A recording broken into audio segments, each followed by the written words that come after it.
함께 우리 신앙을 고백하시겠습니다. 나는 전능하신 아버지 하나님 천지의 창조주를 믿습니다. 나는 그의 유일하신 아들 우리 주 예수 그리스도를 믿습니다.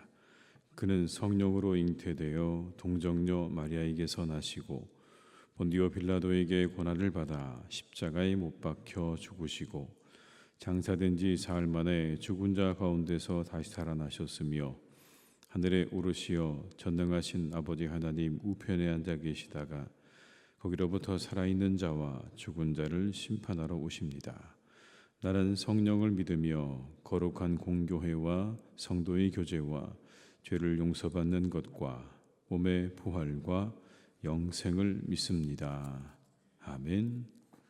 찬송가 374장을 찬양하시겠습니다. 374장입니다.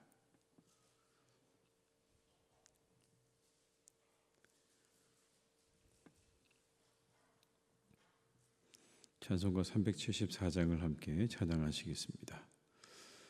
나의 믿음 약할 때에 주가 붙드네. 마귀 나를 괴일 때에 주가 붙드네.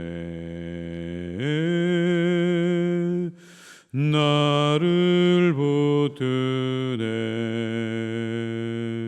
나를 붙드네. 사랑하는 나의 주 나를 붙드네.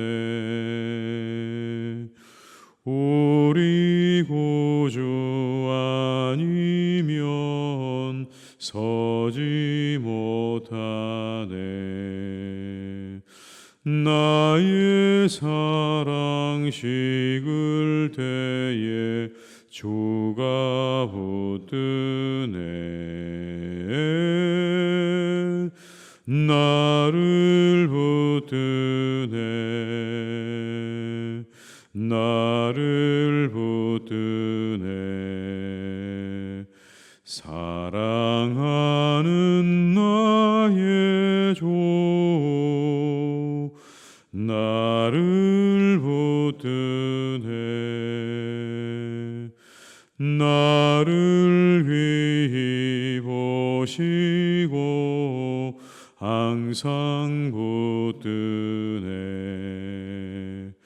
구원 얻은 사람을 항상 붙드네. 나를 붙드네. 나를 붙드네. 사랑하는 나의 주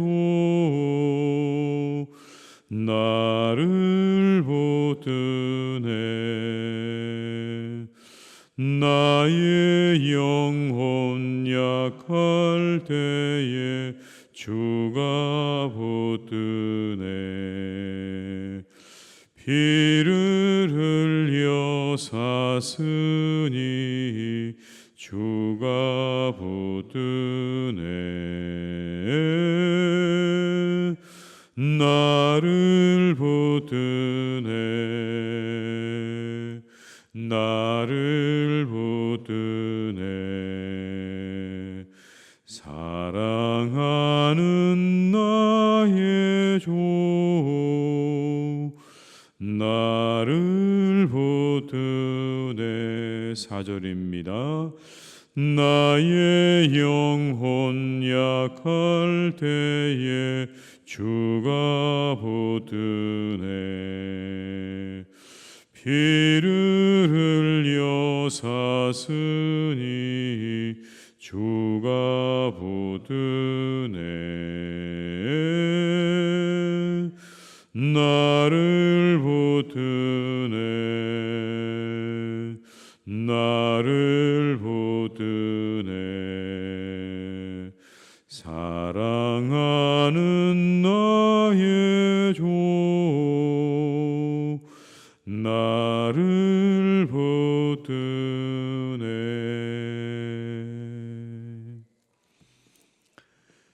열왕기하 14장 1절에서 16절의 말씀입니다. 열왕기하 14장 1절에서 16절의 말씀입니다.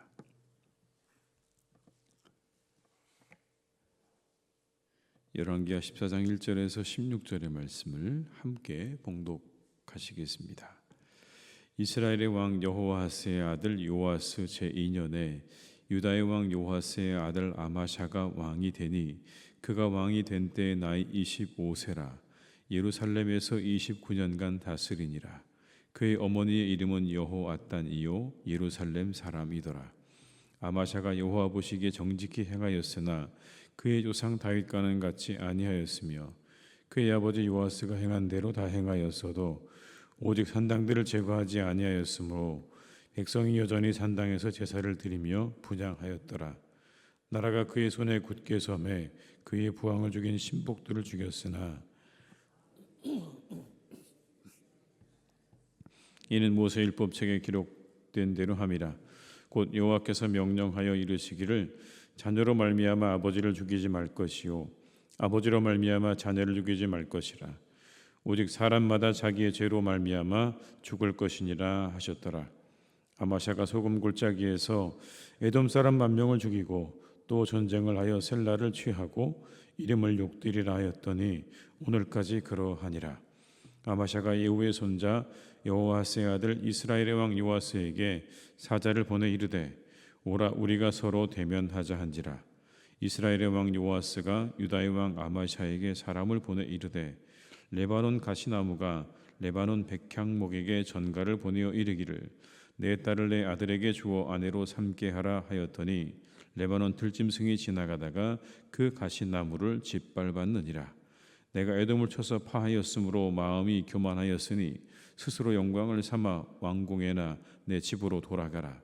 어찌하여 화를 자취하여 너와 유다가 함께 망하고자 하느냐 하나 아마샤가 듣지 아니하므로 이스라엘의 왕 요아스가 올라와서 그가 유다의 왕 아마샤가 유다의 벳세메스에서 대면하였더니 유다가 이스라엘 앞에서 도망하여 각기 장막으로 도망한지라.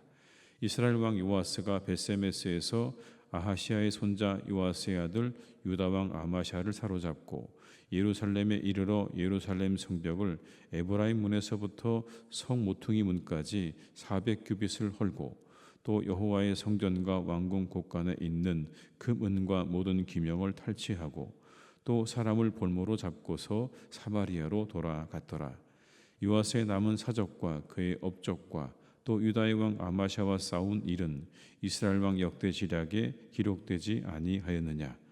요아스가 그의 조상들과 함께 잠에 이스라엘 왕들과 사마리아에 함께 장사되고 그의 아들 여로보암이 대신하여 왕이 되니라. 아멘. 우리들은 성경에 나오는 인물들을 보면서 때로 쉽게 평가할 때가 있습니다. 문제가 많구나 라고 생각하면서 우리가 그렇게 보기도 하죠. 베드로를 바라보면서 어떻게 예수님께 그렇게 할 수 있나 라고 생각하기도 하고, 믿음의 사람 다윗 바라보면서 참 못된 사람이구나, 어떻게 자신의 부하 장수의 아내를 그렇게 빼앗으려고 자신의 부하를 죽일 수 있는가 라고 말을 하기도 합니다. 그러나 막상 조금만 더 들어가 보면 우리가 그렇게 쉽게 말하기는 어렵습니다. 왜냐하면 우리들에게도 다 이와 비슷한 이야기, 이 부분들이 있기 때문에 그런 거죠. 그런 연약한 부분들, 그런 부족한 부분들이 우리 모두에게 다 있기 때문에 그렇습니다. 오늘 본문에 등장하는 아마샤 왕에 대한 평가도 그렇습니다.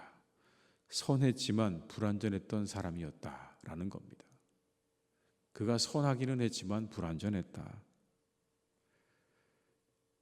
죽은 아버지를 대신해서 자신의 부왕을 살해했던 신복들을 처절하게 그는 학살했습니다. 그러나 그의 자녀들은 살려두었습니다.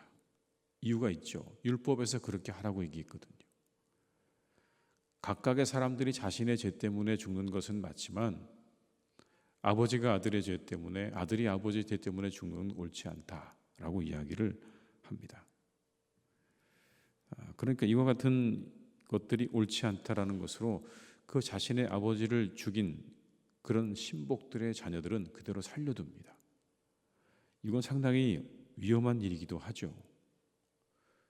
자신이 죽인 사람들의 자녀를 그대로 살려둔다.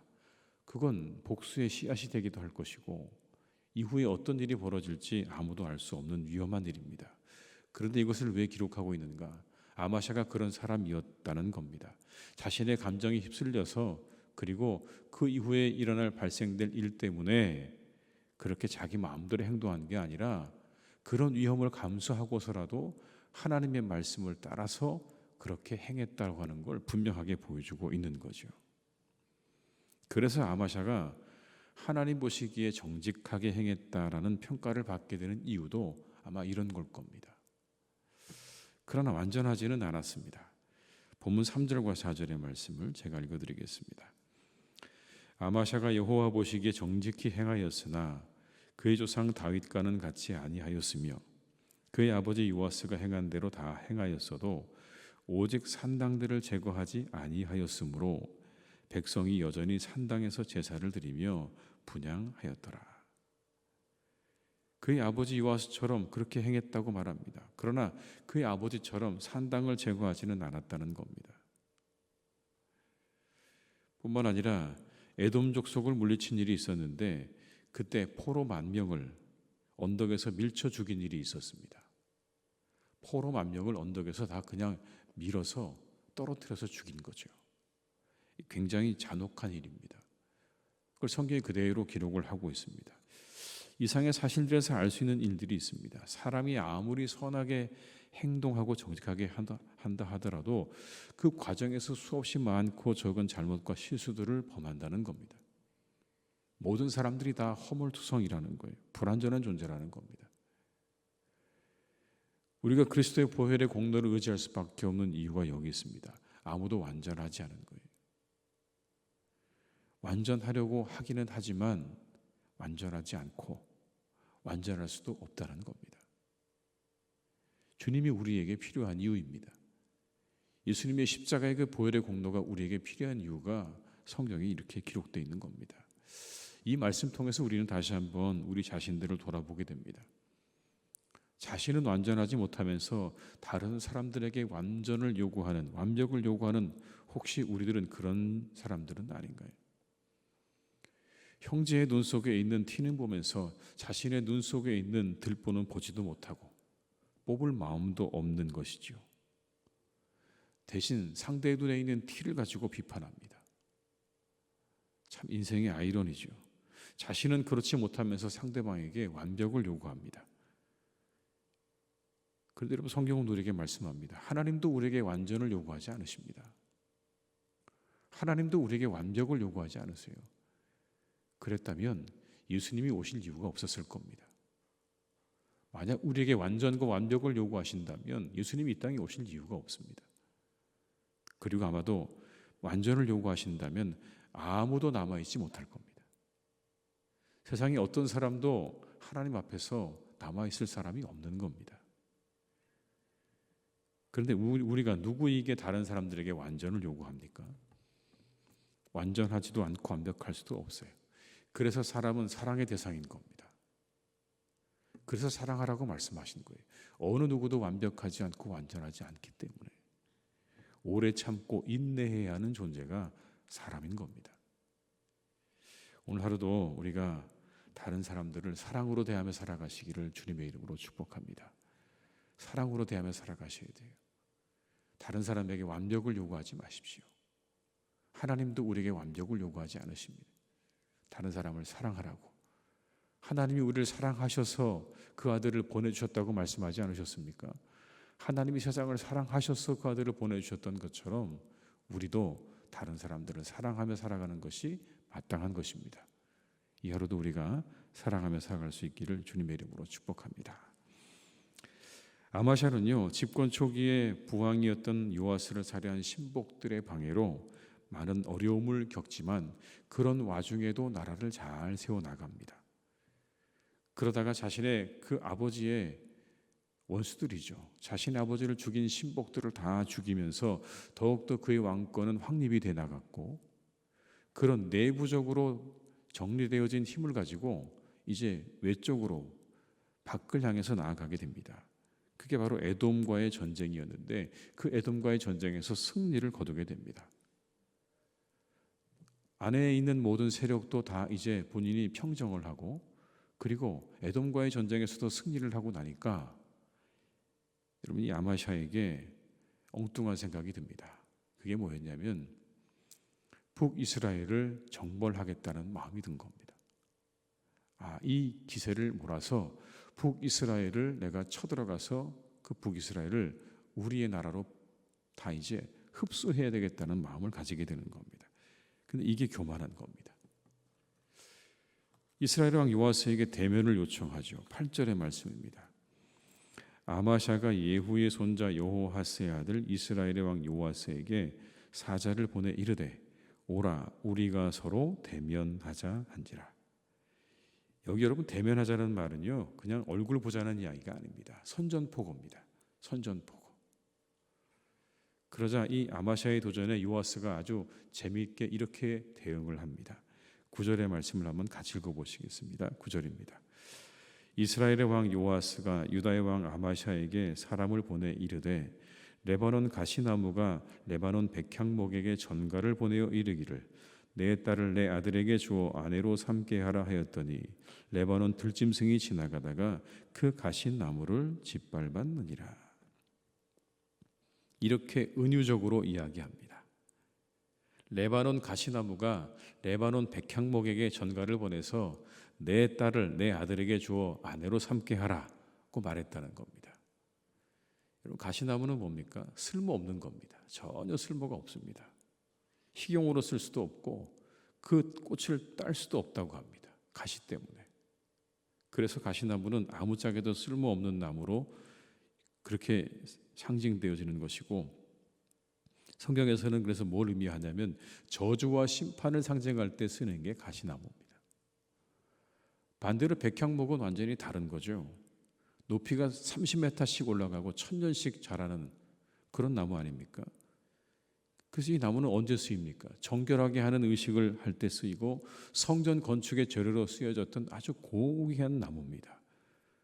그러니까 이스라엘의 백향목은요, 이런 걸 의미하는 겁니다. 영광, 고귀한 신분, 하나님께 축복받은 사람을 의미할 때 그때 백향목을 쓰는 거예요. 가시나무와 백향목은 완전히 다른 거죠. 근데 뭐라고 말을 합니까?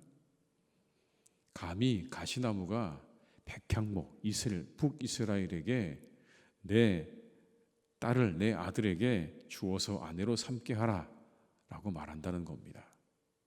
무슨 말이죠? 얼토당토하는 말을 하고 있다는 이야기입니다. 말도 되지 않은 이야기를 나에게 지금 하고 있다. 그걸 빗대어서 이렇게 말하고 있는 겁니다. 결국엔 이 일 때문에 유다 왕국이 위태롭게 되어지는 그런 상황을 맞이하게 되죠. 북이스라엘의 요아스가 침공을 해와서 아마샤가 상당히 위험한 일을 겪게 됩니다. 우리가 이 말씀을 통해서 알 수 있는 게 뭡니까? 교만이야말로 패망의 선봉이고 넘어짐의 앞잡이라고 했던 잠언 기자의 교훈 그대로입니다.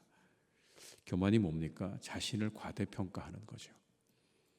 그냥 자신의 나라를 좀 잘 이제 다스리고 에돔과의 전쟁에서 한번 승리했다고 북이스라엘에게 까불었던 겁니다.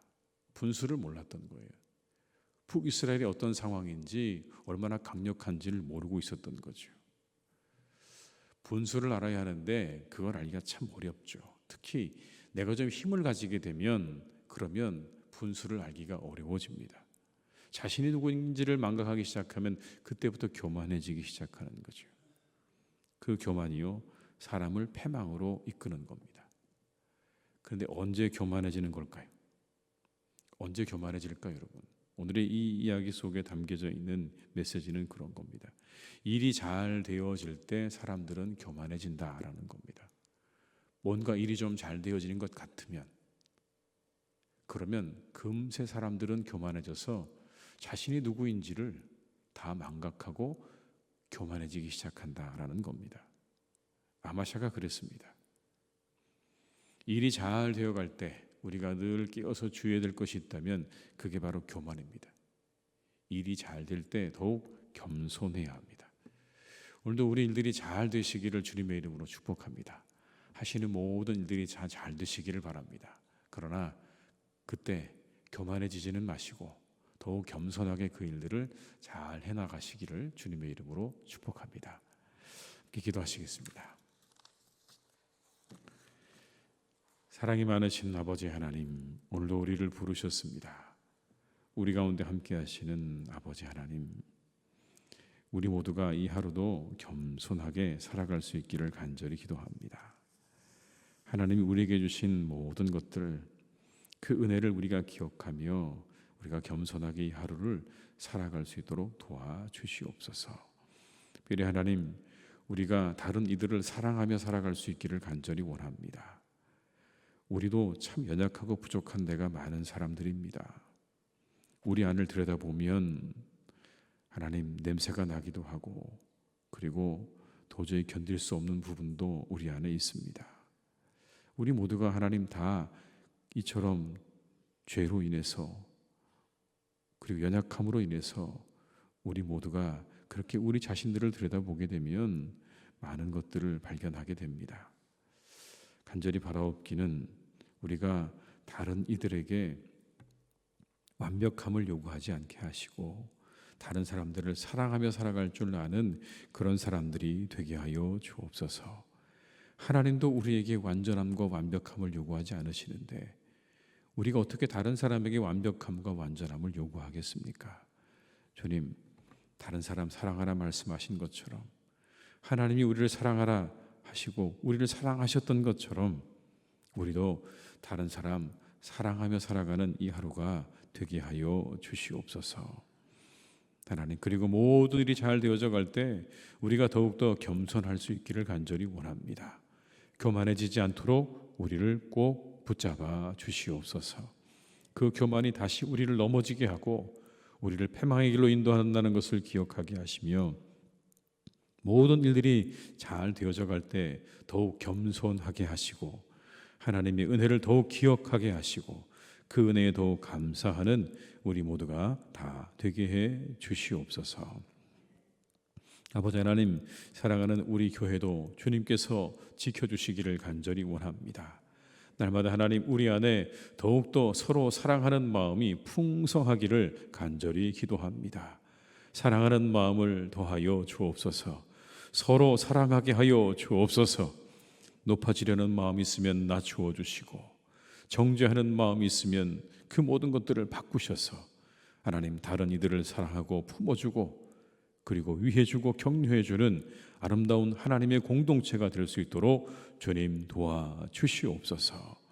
하나님께서 우리의 교회 안에 그 하나님의 사랑으로 그리스도의 사랑으로 충만하여서 우리의 모든 교우들이 우리 사랑하는 교회 안에서 기뻐하고 즐거워하고 그리고 그 사랑으로 인해 새 힘을 얻고 세상을 향해 나아가는 복된 공동체가 되도록 주께서 우리 교회를 축복해 주시옵소서. 우리들의 영혼과 마음 안에 풍성한 그리스도의 사랑을 더해 주시기를 간절히 원합니다. 주여, 우리에게 그 사랑을 허락하여 주시옵소서. 아버지 하나님, 성령의 충만함으로 하나님의 교회가 부흥하기를 간절히 원합니다. 성령의 능력으로 부흥하는 교회가 되게 하여 주옵소서. 놀라우신 아버지 하나님의 크고 놀라우신 힘과 능력으로 부흥하는 교회가 되기를 간절히 기도합니다. 오늘도 우리와 함께 하셔서 성령으로 역사하여 주옵시고 우리 교회 가운데 함께하여 주옵시고 우리의 교우들의 한 분 한 분의 삶 가운데 성령께서 역사해 주심으로 그 성령으로 날마다 하나님의 힘과 능력을 얻고 위로를 얻고 그리고 아버지 하나님의 인도하심과 하나님의 놀라운 축복을 받는 우리 모든 교우들의 삶이 되게 하여 주시옵소서. 사랑이 많으신 아버지 하나님, 온 세상을 하나님께서 지켜주시기를 간절히 원합니다. 이 온 세상을 긍휼히 여겨 주시옵소서. 하나님, 이 온 세상은 사람들로 인하여 신음합니다. 사람들의 죄로 인하여 온 세상은 신음합니다. 생태계가 신음을 하고 수많은 사람들이 신음을 합니다. 하나님, 이 온 세상 가운데 하나님의 자유와 긍휼을 베풀어 주시기를 원합니다. 주님, 주님의 공의와 주님의 사랑을 베풀어 주시기를 원합니다. 이 온 세상을 하나님 만드실 때 모든 사람들이 넉넉히 살아갈 수 있는 것들로 이 세상을 하나님께서 채워주셨는데 여전히 하나님 사람들은 부족하고 어떤 이들은 배고프고 어떤 이들은 하나님 정말 처참한 삶을 살아가고 있는 오늘의 현실을 바라보며 우리 모두가 죄인임을 고백하지 않을 수가 없습니다. 주님, 이 세상을 긍휼히 여겨 주시옵소서. 불쌍히 여겨 주시옵소서. 회복을 허락하여 주시옵소서. 전쟁을 그쳐주시고 모든 죄악으로 가득한 땅에 하나님의 평안과 하나님의 기쁨으로 채워주시기를 간절히 원합니다. 주님 도와주시옵소서. 사랑하는 우리나라를 지켜주셔서 평안하게 하시고 형통하게 하시고 모든 일들을 하나님께서 하나하나 잘 이루어 주시기를 간절히 원하오니 주여 도와주시옵소서. 하나님이 하루도 모든 것들을 주님께 의탁드립니다. 우리와 함께 하시고 우리 위에 은혜를 베풀어 주셔서 복되고 형통한 하루가 되기를 간절히 원하오니 함께 하시고 우리 환우들에게는 오늘도 회복의 날이 되도록 주님께서 역사해 주시옵소서. 모든 것 주님께 의탁드리옵고 예수님의 이름으로 기도드립니다. 아멘.